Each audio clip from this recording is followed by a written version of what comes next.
This book selling is the real preaching of our culture, especially when you sell Chaitanya Charitamrita and Srimad Bhagavatam. They will understand what we mean by reading these books. So you organize freely.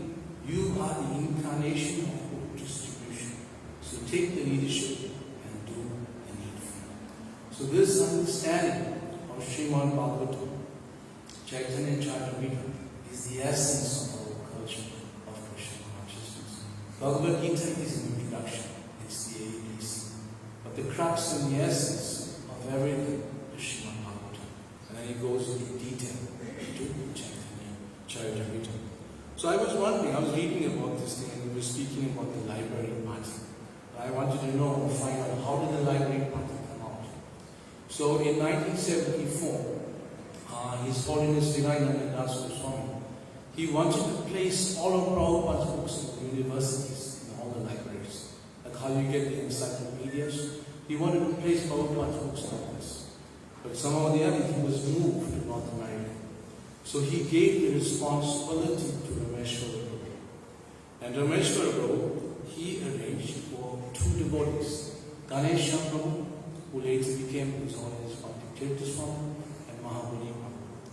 And these two devotees had gone to the universities in America, and it was amazing.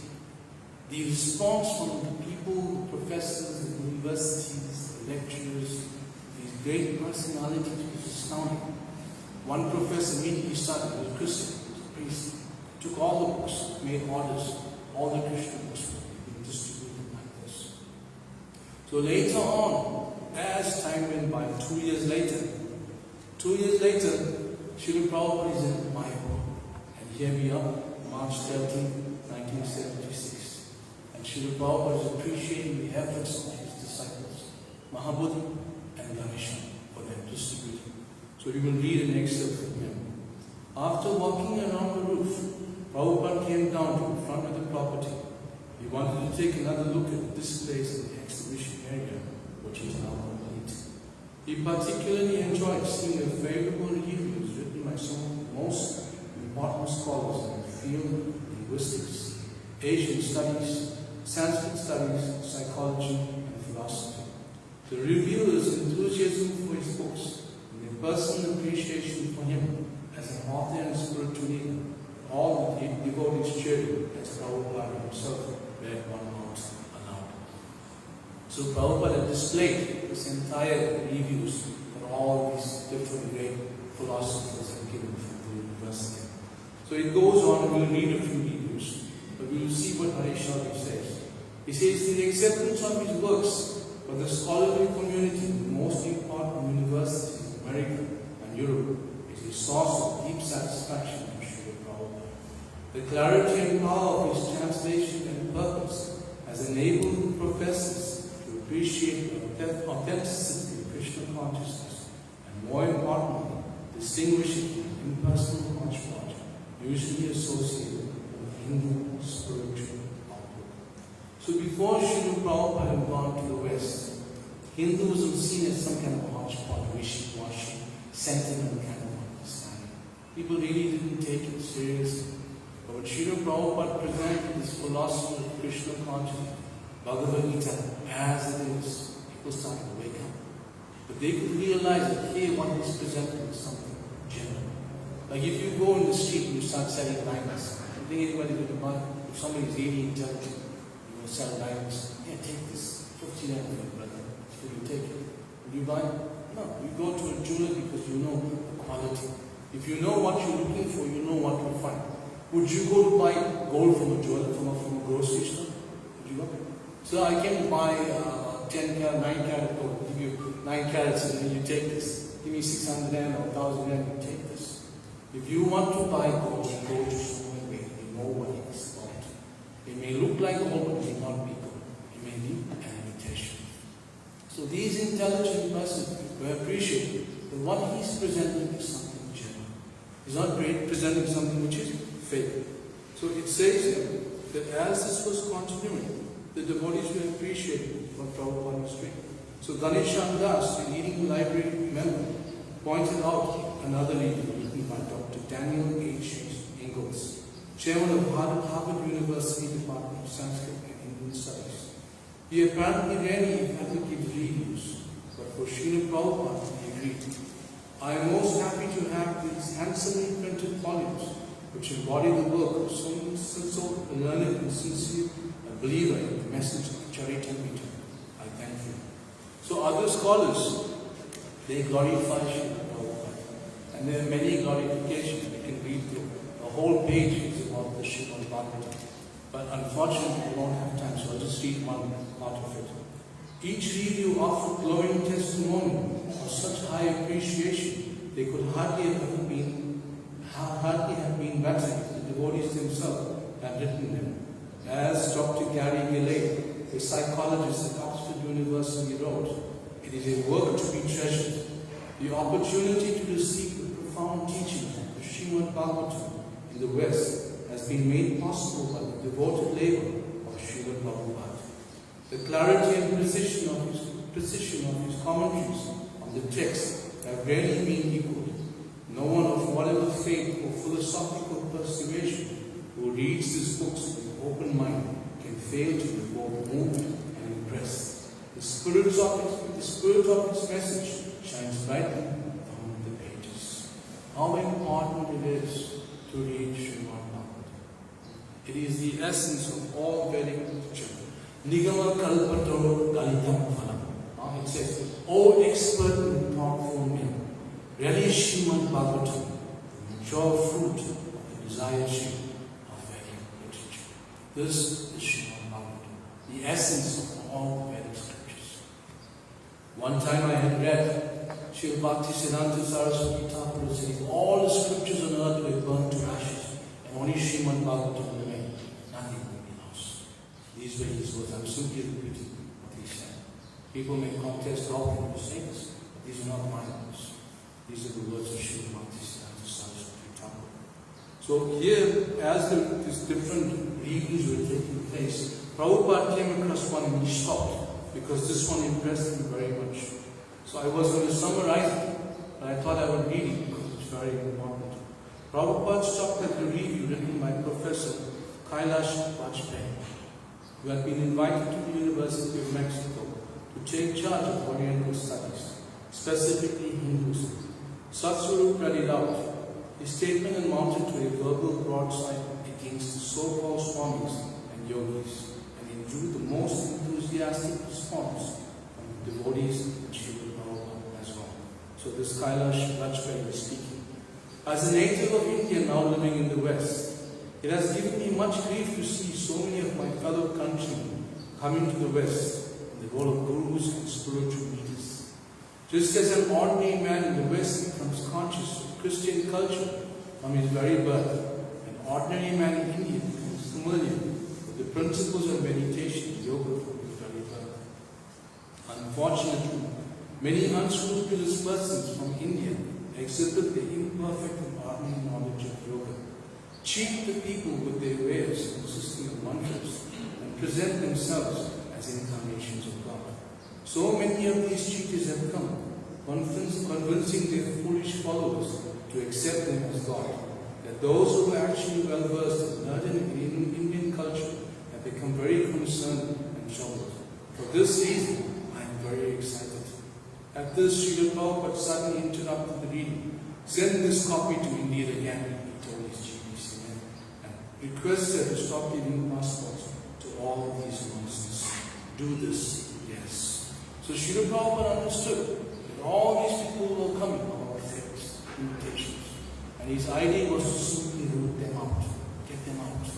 And whatever he was presenting is the essence. And we may say, well, because we are Krishna conscious, because we devotees, we are saying like this. But all the professors were appreciating what he was saying. And they were saying that this Swami, A.C. Bhaktivedanta, he is destroying impersonalism. He is destroying it. The whole West was covered in impersonalism with the Hindu acts coming through all these different yogis and babas were coming and presenting impersonalism. I'll give you give me $5,000 and I'll make you God. You'll be able to see God. You'll become God. I am God. Everybody is God. All kinds of nonsense and realities. Srila Prabhupada was smashing this. And this person continues to say, he says, this authorized edition of the Gita will serve a double purpose in Spanish-speaking countries. One, it will help to stop the terrible cheating of false and unauthorized gurus and yogis.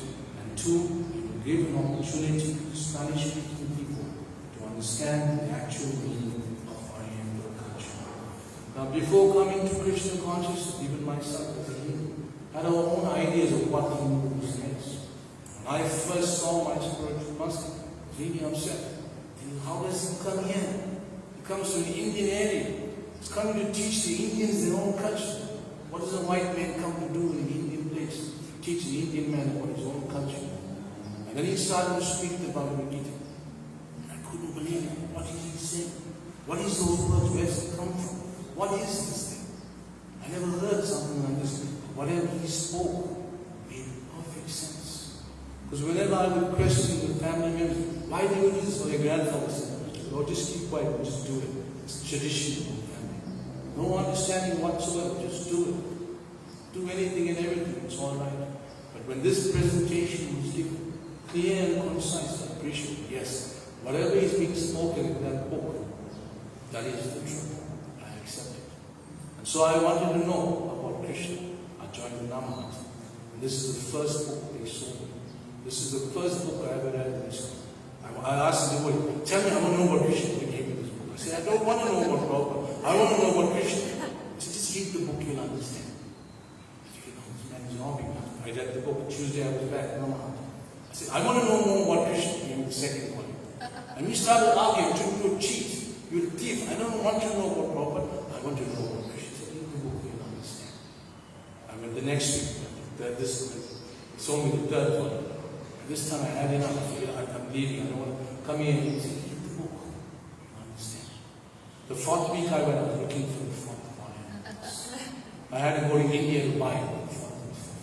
Because I could slowly start to understand that without the mercy of the pure devotee, you cannot understand is impossible. There is that verse in the Srimad Bhagavatam, Canto 2, Chapter 3, Text 20. Yeah. Those persons never taken the dust of the feet of God in their heads are dead bodies. Those who never smelled the aroma of the tulsi from the lotus feet of God are also dead bodies, although they are breathing. And then it says in the book that without the mercy of the devotee, one cannot attain Krishna. Krishna is a property of his devotee. Krishna does not give Krishna to anyone. It's the devotee who carries Krishna, who gives Krishna to others. There's something very important we should understand. So we continue. Many devotees led by Jayapataka Swami went out on parikram very early in the morning to avoid the heat of the day. But they ended up returning after the start of Srila Prabhupada's lecture. He was not at all pleased with this. He said that the morning program of hearing Srimad Bhagavatam is more important, and so there should be no early parikrams. So how does a devotee see? Anybody? How does a devotee see? Anybody know? Yeah, eyes of the scripture, but he sees with his ears. A devotee does not see with his eyes. A dog sees with his nose. People see with their eyes. But a devotee sees with his ears. One time, Srila Prabhupada, he was a young man. He didn't even get initiated yet. He had gone to see Bhaktisiddhanta. Some of Srila Bhaktisiddhanta's disciples had gone to go see the deities. They came back. He said, "Where come on? When you see Krishna, what you will see with your eyes. You cannot see Krishna. You see Krishna with your ears." The spiritual master will reveal. In the Srimad Bhagavatam, Canto 3, Chapter 9, Text 11, it says, "O my Lord, your devotees can see you through the ears by the process of bona fide hearing, and thus their hearts become cleansed, and you take your shelter there." The purport Srila Prabhupada speaks, Shutekshita. He says, this Shutekshita part is to hear from bona fide devotees who are conversant with Vedic wisdom, free from mundane sentiment. By this bona fide hearing process, the neophyte devotee becomes attached to one of the many transcendental forms of the Lord as described in the Vedas. So when the spiritual master speaks, we start to appreciate. We start to understand the spiritual knowledge and we surrender to Him. The mercy of the spiritual master. Because with our vision, what can we really understand? You stand in front of the deity, yes, I saw the Lord. But what about the Lord's associates? What about the Lord's role? Nam, Rup, Guna, Leela. All these different things, not just seeing the deity, everything else is connected with us. And these are revealed by the spiritual master. So also, hearing the Bhagavatam in the morning is of great importance. It's scientific, because when the Bhagavatam enters, it immunizes you from the effects of Maya outside. That's what Prabhupada said, hearing it in the morning. When it enters into the air, it affects the heart. The heart becomes shaken. And in this way, the heart becomes purified. You become immunized. It's like having a bulletproof vest when you're going out. So even if the bullets are coming from Maya, you're able to withstand because you have protection. And if you don't hear it in your God, it's very easy to become ignorant. Maya is waiting at every step. When we hear the Bhagavatam, the glorification of the Supreme Lord, automatically the heart becomes pure. It protects you. It's like a sponge. You fill up with water. Even if you try to put more in, it's already full of something. So in the same way, we fill our consciousness with thoughts and glorifications of the Supreme Lord. All the other junk from the object doesn't come to disturb us. So we continue. Srila Prabhupada, Gyan and Vigyan. Anybody know what Gyan is? Divya Gyan and Vigyan. Anybody know? Gyan, Divya Gyan and Vigyan. Anyone? Yes?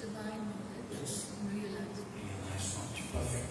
So Gyan could be someone who possesses maths. Divya Gyan, you know this body, this spirit, soul. Vigyan is to realize it. I will show you something, I will read something to express you the Prabhupada's, how we say, renunciation, his perfection of Vigyan. 13 members of Prabhupada's former family came to see him. They will stay for Gaur Purnima. Prabhupada met with them all briefly, making sure they were comfortably situated. After some light conversation, they went out. Shri Shri Radha Radha Nam Jai, Shriman Mahaprabhu ki jai, Shri Giriraj Govardhan ki jai, Shri Prabhupada ki jai. So Srila Prabhupada's family members had come to see him.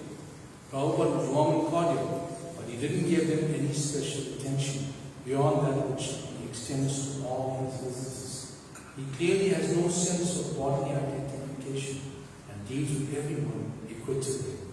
He has truly realized that every living being is spirit soul, part of Krishna. His dealings at every moment reflect his sense of existence as an homogeneous. For seeing everyone equal, Swami Darshan, Vidya Vinaya Sampaya Brahmana Gavi Hastami, Suni Cheva Swakecha, Anditam Swami Darshan. He sees everyone equal as partner of Krishna. So when we go to the hospital, some family members of yours in the hospital, you go to see all the other patients, how are you doing, brother? How are you doing, sister? How is everything going? What happened to you? You go and see everybody else. You're not worried about everybody else. You're worried about that person who's going to you. Or if you look at a picture of some children in school, who's the first child you look at? The neighbor's child? Somebody else's child? No. The first focus you will go on is to your child. Because it's natural attraction for you, your body. So we have this idea, I am not this body. We hear it so many times. You know, the philosophy, yes, we accept it on principle. I am not this body. But if somebody had to come and slap me up in class, what will I say? Why did you hit me, man? You hit me. And you said, the problem you said, you're not the body, it's spirit and soul. So I never touched you. Soul is within the body. Therefore, if I hit your body, it's not one hitting me. So it's a complicated thing. It's complex, but it's a fact. There was one person, Vasudeva Vipra. There were worms coming out of his body. And what would he do? He'd take the worm and put it back. Why? Because the worm is a living entity. If he takes it out, it's going to die. He's living off his body. Take it, put it back. What do we do? Kill the thing on his body. You harm him, let's kill it, smack, slap him dead. But here Vasudeva Vipra, he's thinking that this living entity is part and parcel of Krishna. Spirit soul. Living off his flesh. If I leave him, he will die. Here Prabhupada, his family members have come to see. He treats him like everybody else. Not like, oh, my family member. Oh, my family member. And so, justice for me, mercy for me, and justice for all. You heard this? Mercy for me, and justice for all. Everybody else can just go wherever it is, but for me, special treatment. Or special treatment for those who are connected to me.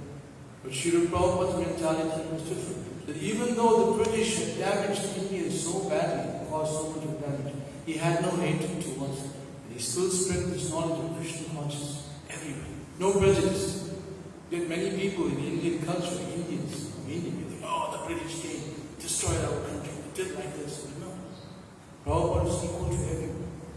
Whatever philosophy he had, even black, white, Indian, whoever you may be, rich or poor, the understanding was the same for everyone. He never made any compromise with anybody, whether they were male or female, black or white, treated everyone alike. When his family members had come, he saw them just like anybody else. So we go, March 14, 1976.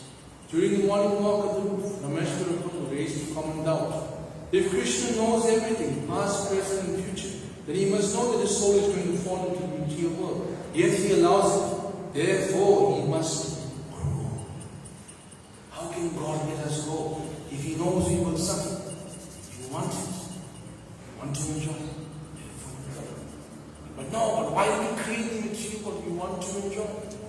It's like Prabhupada said, his son when he was a small child, wants to touch the fan. I want to touch the fan. No, you'll get hurt. No, I want to touch the fan.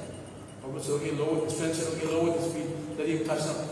Oh, touching. Oh, I don't want to touch it. Don't want to touch it. So you want to experience what the material world is like, what enjoyment it is. To enjoy separately from Krishna. Come, enjoy. And Maya kicks on every side. And some people think this is so nice. I've been kicked, but I'm having a good time. It's so much fun because they don't realize the effect of Maya. They don't even know what Maya is. They suffer and think that this is life. This is what life is. But that's not what it is. So Krishna is not cruel. So Prabhupada was explaining that Krishna is not like that. It's a matter of your choice. And so they continued speaking like this back and forth. And Prabhupada said, no, it's not like that. He said, free will under Krishna. You have free will to do. It's like Agyata Sukriti. You give, a sinful man comes and he thinks, okay, I don't know that this person is the same person, but I give him some money and he uses that money in service of the Supreme Lord. He gains piety, Agyata Sukriti, unknowingly he gains. So somebody said, but then it's also, how can a sinful man be offering something to Krishna and becomes free? So it's all sinful people who go to the Supreme Lord and give. Prabhupada said, no. It's free will under Krishna. So even if the man is thinking, let me give to the saintly person, Krishna is saying, no, don't. You have free will to do. You become a big man, yes, nobody is saying, but Krishna will stop. He will intervene. You have free will, yes, to do, but Krishna will intervene. He say, no, don't do it. Don't do it. Don't go to the temple. Don't chant the Krishna. Don't do this. So even though the idea may be there, Krishna may escape. I will explain it as we go along. So Prabhupada said, so ultimately, so somebody asked, so ultimately it's simply by the mercy of Krishna that the living entity comes back to Krishna. Ravitinanda Maharaj concluded. Yes, so it is Krishna's business where to show mercy, where not to show mercy.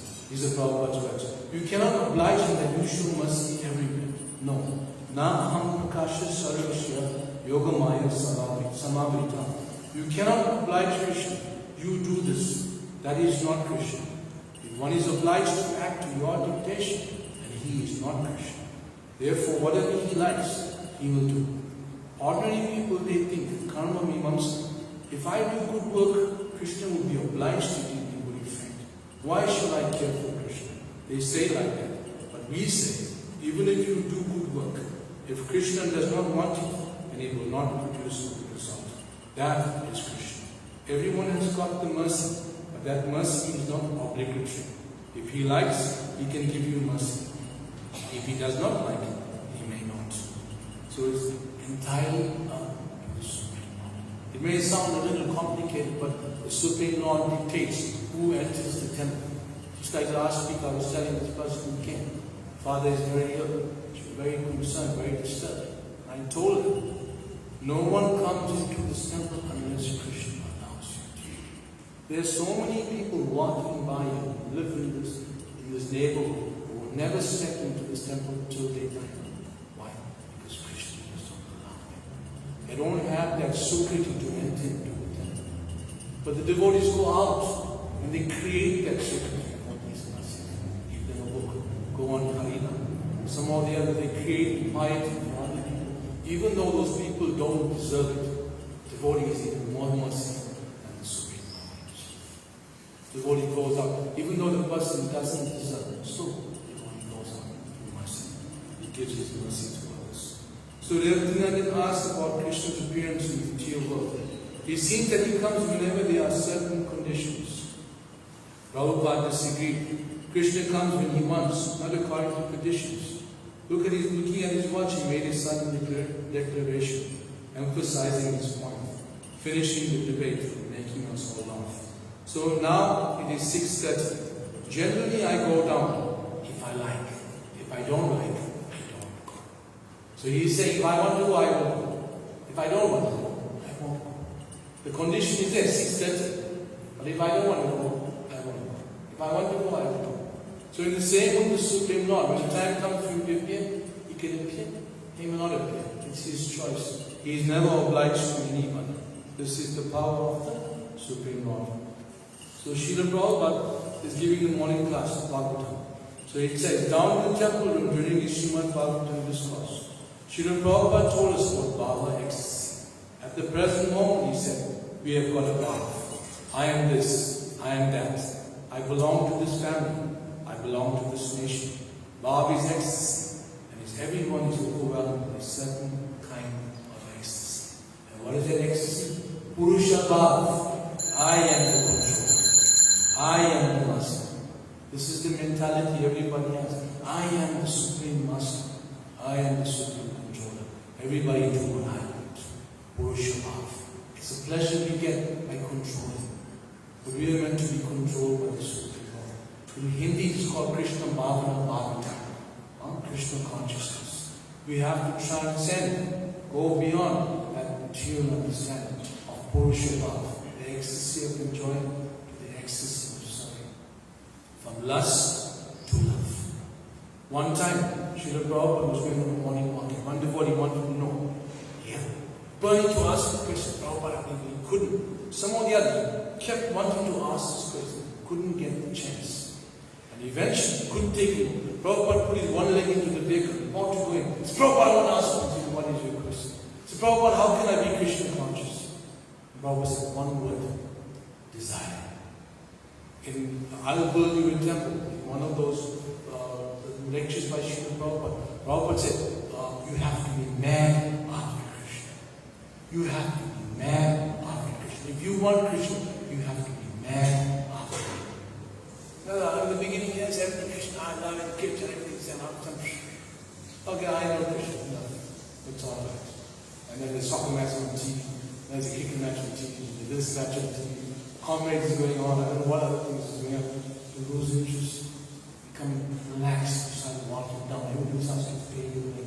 In the beginning, everything vibrant, BS into it. After some time, everything starts to fade away. So we got to keep that momentum.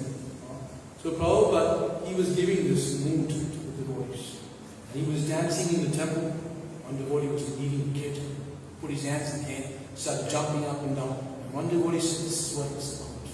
It's even more better than being in the down, being in Srila Prabhupada. Because it brings out that ecstasy. And even if a devotee will never go to Vrindavan, he can experience it by the mood of mercy of Srila Prabhupada. Other devotees, when they chant, they sing, they dance. It spreads that mood.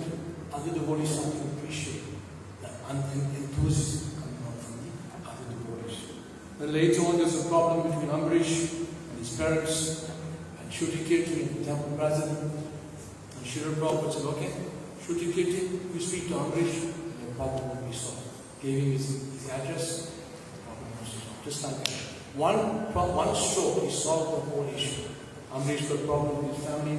Shrutikirti got a problem with the temple president. Prabhupada said, okay, Shrutikirti, you come in contact with this Ambarish, problem solved. And that was the expert way of Srila Prabhupada, that he could solve any problem very easily.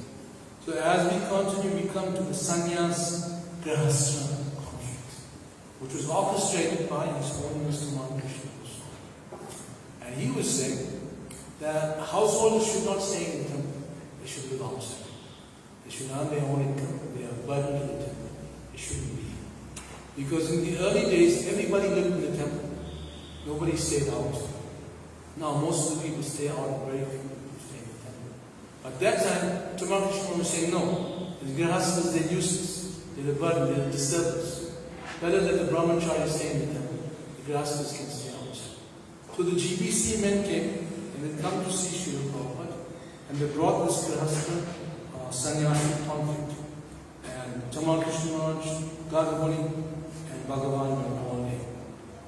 And main orchestrator was Tamal Krishna Maharaj. But he was saying, no, I have nothing to do with it. Everybody's blaming me for nothing. I never did anything. He was the cause behind this whole thing.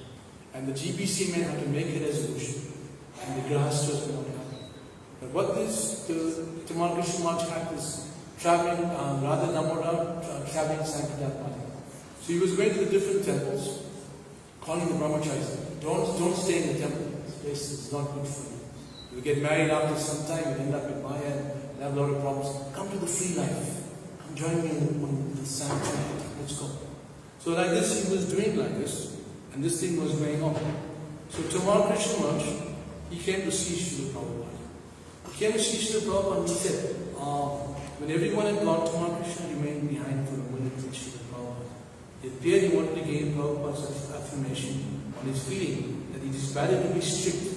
He told Prabhupada that as a sannyasi, he is personally uncompromising in his dealings with women, to the point that he doesn't speak to any woman whatsoever, even when preaching.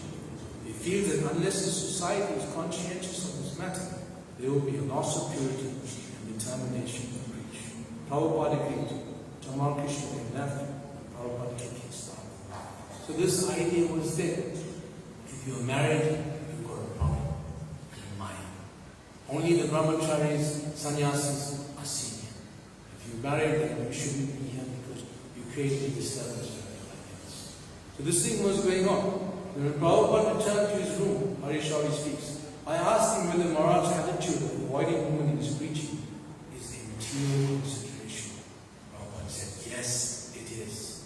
However, noting my critical tone of his voice, he corrected me. But that does not mean he is not a devotee. It does not mean he is not a devotee. So even if a devotee has fault, and we all have fault, still we should not point out the fault. So Prabhupada, while he was sitting there, he noticed his bookmark, very beautifully decorated on his table. And he asked, what is this? And Harishari said, Krishna Rupi Das, an Australian brahmachari living here in Mayapur, has made this for you. And Prabhupada responded, such nice service. How can it be refused? I have never stopped them from rendering service, simply because they are poor. So there you have it. Srila Prabhupada treated the male and female disciples equally. He never discriminated between anybody. When they were offering service, he accepted. He said, but he had given him a headache. He was suffering with a headache because there was not coming to any compromise. And he said that the GBC was not formed in the Gaudiya month. That's why the Gaudiya month fell apart. Now he said, people didn't have a GBC. Yes, but there is the splitting. Why? Because of personal ambition. He used his word, personal ambition. Well, I think this speech, I'm going to do this. I'm not worried what anybody else does. I'm only worried about what I want. Because I have seen once in these motivational pitches, there's these 4 people sitting in a boat. And the boat has a hole on the one side, and they're sinking on the side, and the other side, it's up in the air. So the 2 guys on that side said, I'm glad that the hole is on their side. We don't have to worry about it. But the boat will sink because whether it's on their side or whether it's on my side, we both in the same boat. But they say, no, it's their problem. Let them solve it. So I'm glad that the problem is on their side. It's got nothing to do with us. We'll be on this side. We're safe. So it's all about what I want, what I think. Everybody should do what I want. Personal ambition. Personal motivation. So this whole thing was going on. So Prabhupada eventually he spoke. And the devotees got together and Prabhupada said, he broke the deadlock. He finally settled the issue by wonderfully preaching to everyone that it does not matter what one is. One can do anything and go anywhere for Krishna. We are not to discriminate against anyone on the basis of external dress. One is to be judged on the basis of one's advancement in Krishna consciousness. Very, very important. You don't base somebody on the way they dress, or the way they look, or how much money they got, what background they come from. Whether one is black or white or whatever it may be. Your advancement in Krishna consciousness. So whether you're male or female or whatever you may be, your advancement in Krishna consciousness is what makes you advance. Not who you know or what you know. It's how advanced you are. How you can respect other living beings. We don't have time today, but the next time I come, if I'm allowed to speak, I will tell you about judging others. Very, very beautiful story happened in South India. True story about 900 years ago. One of our acharyas. We don't have time today. I will tell some other time. Prabhupada said everyone is entitled to the same facility to preach. He said, Srila Bhaktivinoda Thakur was a grahasta, and his son a lifelong celibate, a sannyasi. But both of them were gurus. There was no difference. He said that the tendency to form factions was not good, and he wanted it to stop immediately. He stressed there must be cooperation between temples and traveling parties. There is no one fixed principle applied to everyone. So yes, cooperation. No factions, your group or my group, this group or that group. It should be a matter when we come to the temple, everybody is under one roof, under one shelter, under one Lord, under one master. He built a house in which the whole world came. It's for all of us. It says that he left a legacy for all the devotees in this. We all have to pull our share, carry our load, whether it's big or small. He appreciates it all. Krishna watches not how much you do, but it's the mood in which you do it. It's the mood in which you do it. Not that I'm doing it. Anybody saw? Did anybody see? Nobody saw. Oh, is this thing being read? Did anybody televised this? Oh no! How many people came to the temple? Oh, They didn't put the tulsi. They didn't give me a garland. Is this my God? Which is my best side? Is this what it's about? We have our own personal ideas of doing things. We should be recognized. Or do we cooperate? We work together for one purpose, to please the Supreme Lord, to please the spiritual master, to please Srila Prabhupada. It's very, very important. Finally, Prabhupada concluded that this competitive spirit and attitude of puffed up prestige was not good. Everyone should remain a humble servant. Thus he made it quite clear. So this is the idea. To be humble, to be respectful to everybody else. Which is very, very, very difficult. Unless we practice properly, we chant properly, we cannot really respect others. Because to make myself feel good, I've got to put you down. Is that nice? Is it nice? To make myself feel good, I've got to put somebody else down. Run somebody else down. There is this one story by Gauranga Prabhu. He says, Gauranga Prabhu says that, how does it say, gossip passes the karma. We don't have time to explain it. But it's a very interesting thing. How gossip passes the karma. When you gossip about somebody else, or say something ill about somebody else, whatever that person's ill quality is, rubs onto you. It comes onto you automatically. Just by you speaking something bad about somebody else, it passes onto you. That's how it's described. It passes the karma. You may not know how it happens, but it comes. It's so subtle that this Vaishnava Purana may offend other devotees. Or offend anybody for that matter, because you don't know is it subtle. I may be dressed like this and have the garb of a saintly person, maybe not. Somebody has to be dressed in pants and shirt or whatever, you'll be far senior to me. How do you judge? If there's some kind of machine, you go around and see, okay, how serenity is somebody just 50%, 80%, 10%, 5%, or 0%. How do you go around checking? Nobody can tell how advanced somebody else is.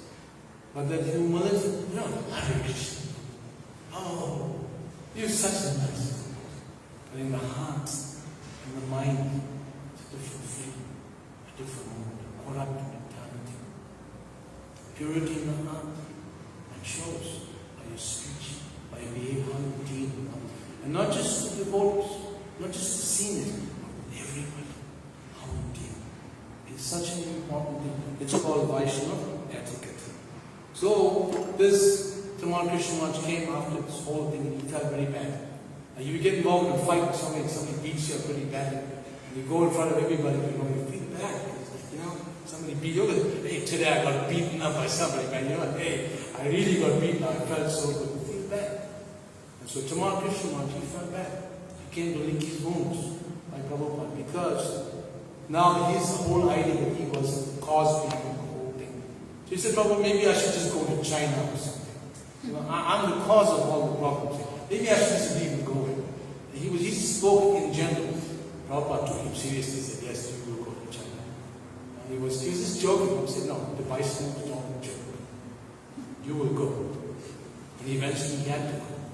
You say, no, Prabhupada, I got so much service in America. Prabhupada said, no, you said you will go to China. So he had to go.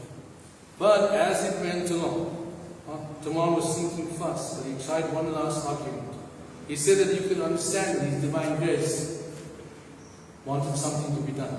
But as a sannyasi, the sannyasi could do it. So the whole thing was going on like this. He wanted to do, he didn't, Prabhupada didn't want him to do. After 20 minutes of conversation, he got up and left.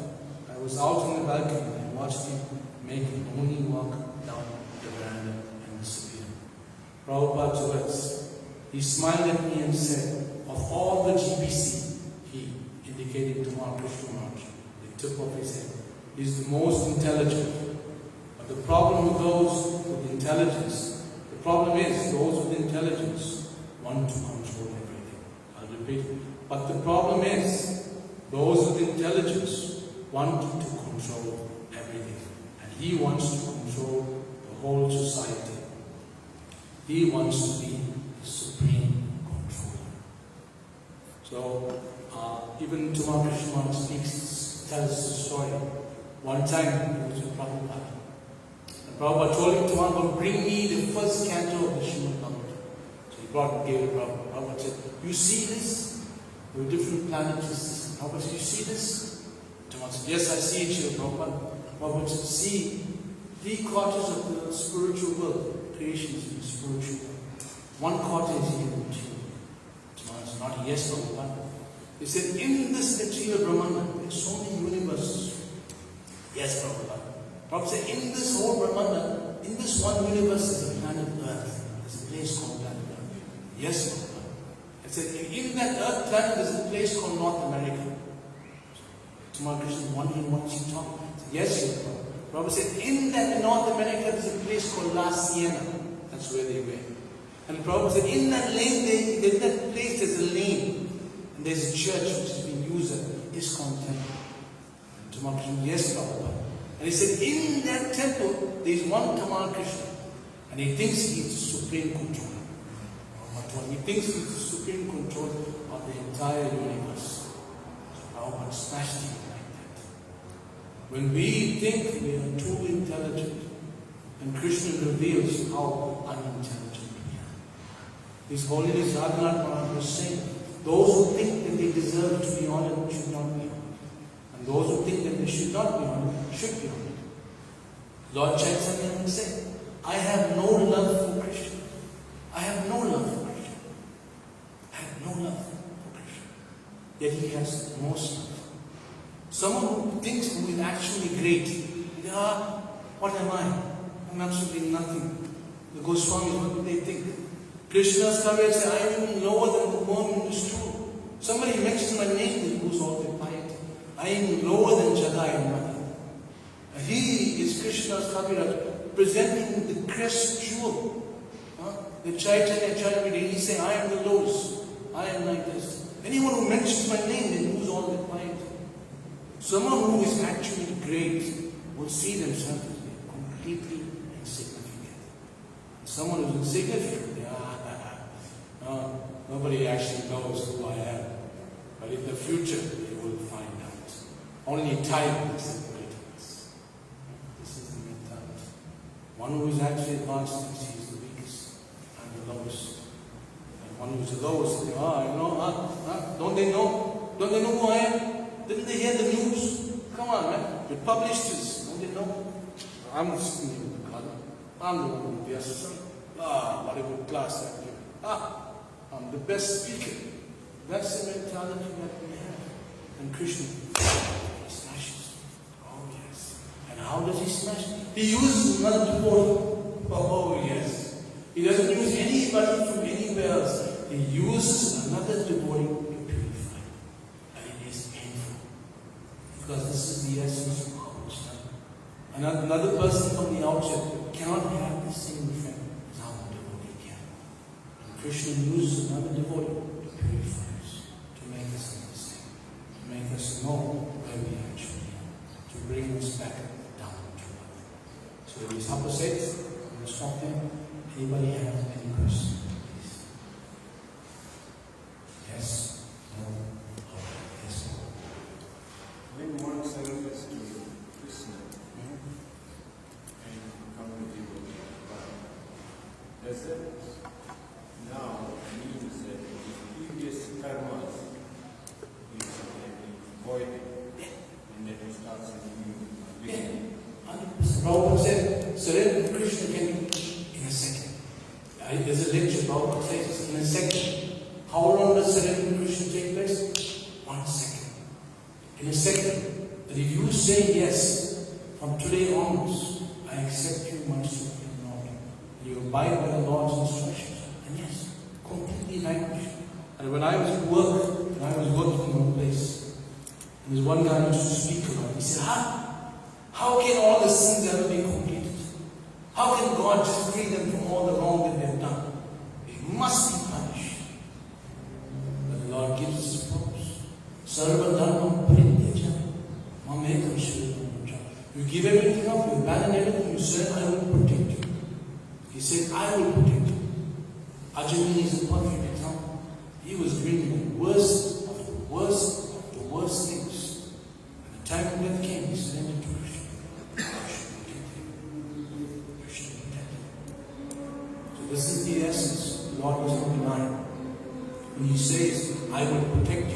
We have the example of Prahlad. We don't have the picture here, but we have the example of Prahlad Maharaj.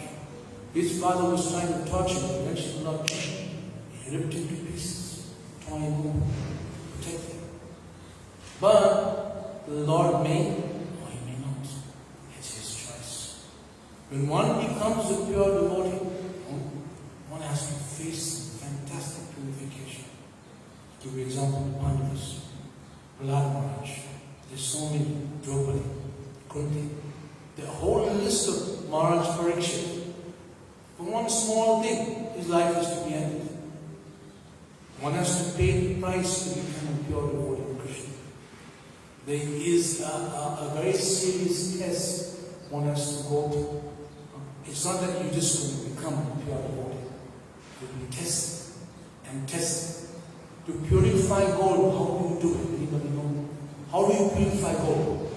Take it shiny? How do you purify gold from the impurities that it has? Anybody know? They use heat. Heat. Extreme heat. And then it melts. And whatever impurities are then come out. The heart becomes heated by Krishna. Lust, anger, greed, illusion, madness, envy, all these things become heated up. The heart puts you to these different tests. And as you go one test, another test comes even more greater than the first one. Eventually to the point where you're completely purified. No more others. Now you're free to go back to the spiritual. This is how it works. It's not an easy thing. It's not a cheap thing to be a devotee of Krishna. It's a very, very serious thing. Krishna doesn't just give devotional service to just anyone and everyone. No. When Duryodhana was offering Krishna in the royal palace, you come and eat here. Krishna is one person. And what was he eating? He was eating banana peels. The Supreme Lord, our Supreme Lord, was eating banana peels. Anybody tasted banana peel anytime? It is terrible. First I ever came to the temple. That time Ramananda was here. He gave me the Maha plate. Banana with the banana on peel on the banana. So this is the Maha. Eating from the plate. Maha plate. He was shocked. What are you doing? I don't know. I'm eating this. I don't know it's Maha. The devotee told me, why should I make it? As soon as you get Maha, put it in the mouth. That's the key. So I figured, okay, it's Maha. I don't know why I didn't take the peel out. He said, this is Maha. Put it in the peel. Now eating. This tastes terrible. What kind of Maha is this? But Krishna was eating Maha. For him, he's nectar. Is he eating the banana? No. He tastes the devotion of his devotee. He's not interested in any other thing. He's simply interested in the devotion of his devotee. And when we express it, when we show love for the Supreme Lord, he reciprocates. As you surrender unto me, Krishna says, I surrender you. I reward you accordingly. So you surrender, he rewards. You take 10 steps, he takes 100 steps. According to how you surrender, he will reward according to your surrender. If you surrender 50%, he'll give you 50% in return. If you give 100%, it's not 100%. It's a matter of individual choice. Can we stop? It's okay? Yeah. Thank you so much for speaking with so much conviction. I was thinking about Small Krishna specifically, and you see, like, I mean, what Small Krishna did, who he was to Srila Prabhupada, it's so evident, so clear. And then you hear of how, devotees were placed around the world so that they could help Srila Prabhupada's mission, and the whole idea of, like, some of us are conditioned and some of us through sadhana, Now, like someone like Krishna, it's hard to begin to understand what sort of devotee is. And later on, after, in the post-Prabhupada's physical presence era, he spoke to some of the female disciples of Srila Prabhupada and apologized for some of the decisions that were made in that era. So, I guess my question that I'm asking is, do we see the pure devotee? You become a pure devotee? Is the element of pure devotee elsewhere? Because if you can't somehow get in the Small Krishna verse, and yet we see that he's made mistakes or made decisions that were rash, and that he improves as a person and grows. And We have time. Can we speak now? Will be okay? 5 minutes? Is it okay? 5 minutes? See, there's Uttamādhikari, there's Transcendental Madhyam. The Uttama takes the level of Madhyam and he acts accordingly. So sometimes time, place, and circumstance, the body may do things. And it may apparently be a mistake, but it's time, place, circumstance. Sometimes you allow your own ideas. I'm doing this because I want to please Krishna. I'm doing it like, okay, he's saying, I don't talk to ladies. I don't do this. Okay, I want the traveling time. He said, see the success with me with our soul cycle. Look at the effect we have, but look what damage we do on the other side. So it shouldn't be just what we want. Yes, I'm doing it for Krishna, but we should do it collectively. It's not just only minds, it's about personal ambition. Yes, you serve Krishna, but you serve Krishna alone. You've got to serve Krishna with everybody. Serve together. Don't just serve just for one you want. So yes, as a matter of his humility, sometimes you probably get carried away. It's natural. But then we come back to the Uttama, the Madhyam, and the Kansa. And we also have different moods. Krishna has different moods. Sometimes he fights, sometimes he does something else. Different mood. So even the pure devotee displays a different mood. It may appear that way in our side, but there's one explanation that no one can understand the mind and activities of the pure devotee. You cannot understand. You cannot estimate what the pure devotee did. He did something then, and now he's doing something now. Even when Prabhupada was street, sometimes it appears to be contradictory things that he said.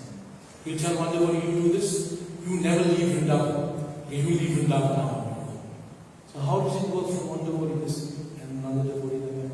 It's according to the mood of the devotee, according to time, place, circumstance, according to desire. There's so many things, but you cannot understand the mind or the mood unless you yourself become a pure devotee and you can experience all things. Because on our level or my level, I cannot speak about someone who's on my level because it becomes offensive. You start to interpret. I remember my spiritual master saying that one can never understand the mood and mind of a pure one. You cannot understand it. From our own perspective, it may seem like this, and may have said something like that, but whatever they do is perfect. But remember this one thing, Uttama, Madhyam, and Kanista. Uttama can never fall down. If he's actually an Uttama, he will never fall down. So if the spiritual master is an Uttama, he will not fall down. Parama Priya Saki, different mood. There's different levels of advancement. As Prabhupada was giving sannyas to many of his disciples, some of them were not qualified with all due respect. But he gave them the power of attorney that I'm giving you to come with them. And I'm trusting you to act on that platform. And if they acted on that platform, then they will move higher. Not all of them are on the same level. All different devotees are on different levels. And Prabhupada empowered somebody. It's like now, okay, I may have broken the law when I was younger, which is true. But I may become a trafficker, or I may become a policeman. And I'm standing on the road and I'm standing and I say, like, pull over. That man is a criminal. And he's telling me to come and pull over you. Who does he think he is? But when I'm acting on the authority of the government, then you do what I say, because I'm under authority. But if I'm doing on my own, then one cannot be. So any devotee, you say ordinary devotee, but when he's elevated by the spiritual master, okay, now I'm allowing you to take science. I'm giving you the responsibility. Be responsible. Take it. There may be different understandings at the level above. Each devotee is on a different level, different understanding, different mood. Mistakes may be there, yes, but still, we see them as pure.